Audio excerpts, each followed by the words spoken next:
Ini yang paling terkenal dari Pythagoras, ideologi pandangan bahwa number is rules of the universe. Hakikatnya alam semesta itu angka. Ini kan unik. Kamu selama ini menganggap matematika itu kan sesuatu yang tidak ada hubungannya sama sekali dengan dunia mistik, apalagi filsafat yang dalam. Katanya Pythagoras enggak. Matematika itu adalah hakikatnya hidup. Alam semesta ini oleh Allah diciptakan dengan rumus-rumus yang pasti. Kalau hari ini mungkin kita menyebutnya sunnatullah. Dan dasarnya sunnatullah itu harmoni. Harmoni itu pasti matematika. Nanti Pythagoras ini juga nanti dikenal juga sebagai ahli musik. Ada cerita satu ketika ada anak muda yang nafsunya meledak-ledak, nafsu syahwatnya. Kayak kalian mungkin habis nonton video yang kamu download itu.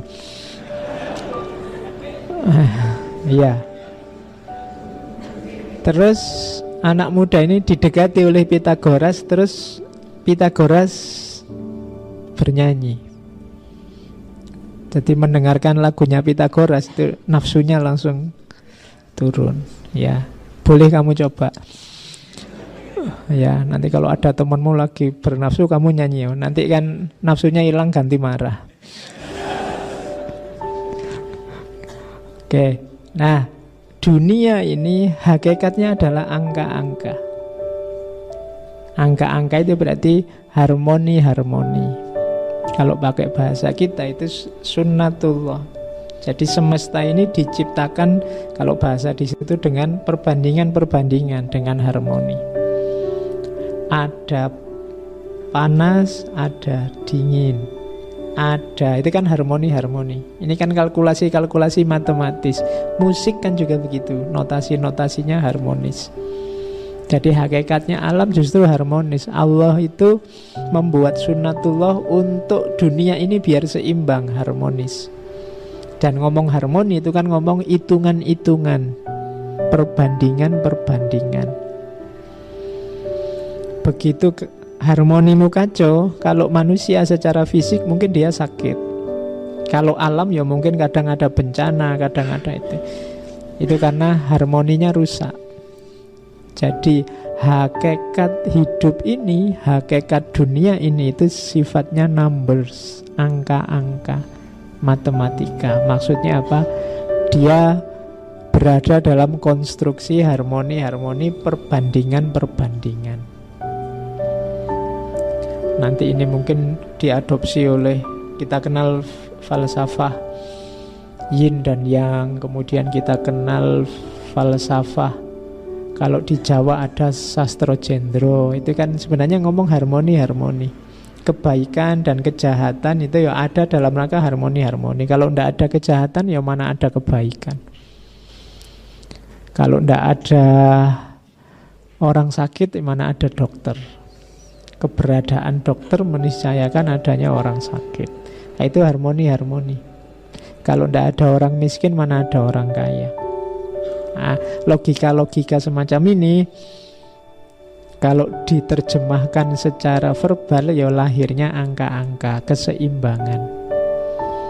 Disitulah maka katanya Pythagoras, number is rules the universe. Angka-angka ini yang mengatur dunia. Dia yang membentuk alam semesta. Berarti apa? Dialah hakikat dari realitas, hakikat dari alam semesta. Tidak ada satupun hal, makna keduanya, yang tidak bisa dikenai angka-angka. Laptop ini jumlahnya berapa? Kamu akan menyebutnya angka. Lebarnya berapa, panjangnya berapa, dan seterusnya. Kamu marah berapa lama, sejak kapan, mulainya jam berapa, selalu angka-angka. apapun, tidak ada yang tidak bisa dikenai kaidah angka-angka. Maka hakikat segala sesuatu kalau versinya Pythagoras ada di angka-angka. Oke, ini pandangan yang paling terkenal. Agak aneh mungkin karena selama ini kita anggap matematika itu ya logika biasa di luar dunia mistik. Tapi Pythagoras mampu menyambungkannya. Jadi ternyata angka itu sakral. Dilanjutkan lagi mendaya gunakan angka, maka lahirlah mistik angka-angka. Saya tidak tahu ada hubungan apa dengan Jawa misalnya. Di Jawa itu kan selalu ada pitungan-pitungan. Orang menghitung, kamu lahirnya bulan apa, tanggal berapa. Oh kalau gitu jodohmu tidak boleh yang hari ini tanggal sekian. Itu kan hitungan-hitungan. Entah Pythagorasnya yang dapat pengaruh dari tradisi timur karena dia banyak jalan ke timur, atau sebaliknya, saya tidak tahu. Tapi Pythagoras juga yang punya gagasan angka-angka sebagai mistik. Angka 1 maknanya apa? Itu kan kalau di ajarannya Pythagoras misalnya di situ diyakini misalnya angka 1 itu simbol dari awal segala sesuatu. Kemudian angka 2 itu simbol dari materi. Materi itu kan sifatnya selalu dualitas. Besar, kecil, panas, dingin, dan seterusnya. Angka 3 disebut bilangan ideal, karena 3 itu ada awal, ada tengah, ada akhir. 3 juga sakral karena dia jadi titiknya sebuah segitiga. 3 juga dianggap sakral karena simbolnya dewa Apollo. Membaca semacam ini itu yang disebut mistik angka. 4 itu lambangnya 4 musim. 7 itu jumlah planet. Saat itu orang ngertinya jumlah planet masih 7. Jumlah dawainya Lira.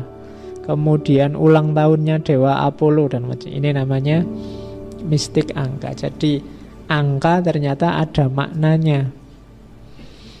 Yang akrab dengan tradisi, saya tidak tahu ini tradisi Islam apa tradisi, yang jelas tradisi mistik. Mungkin teman-teman pernah dengar istilah raja. Raja itu kan tulisannya angka-angka. Kadang 4, ada kotak, terus 4, 3, 2, 1, pokoknya dijajar-jajar gitu. Terus kadang ditulis, terus dilipat. Taruhlah ini di depan pintu sehingga bahaya tidak masuk. Itu raja. Itu sebenarnya sama logikanya dengan ini, mistik angka. Jadi setiap angka punya daya. Dia menyimpan rahasia sesuatu. Oke, yo. Mungkin menurutmu sekarang ala Pak, yo angka kan ya sekedar angka. Yo, level kita memang belum nyampe ke sana. Jadi wawasan saja sementara ini. Oke. Itu kan musyrik Pak, itu kan bid'ah, ya enggak apa-apa. Yo kalau kamu anggap musyrik ya jangan dipakai, kan gitu aja. Jadi ada yang punya logika semacam ini. Kalau angka 2 itu genap, simbolnya maskulin. Angka 3 itu ganjil, simbolnya feminin. Maka angka 5 adalah simbolnya pernikahan, karena 2 tambah 3 sama dengan 5. Oh itu, iya, lo itu Pythagoras.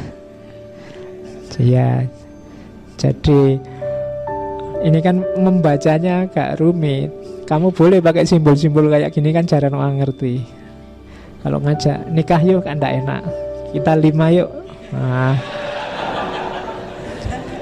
selama ini kan 2 atau 3. Sekarang kita jadi 5 yuk. Itu namanya mistik angka.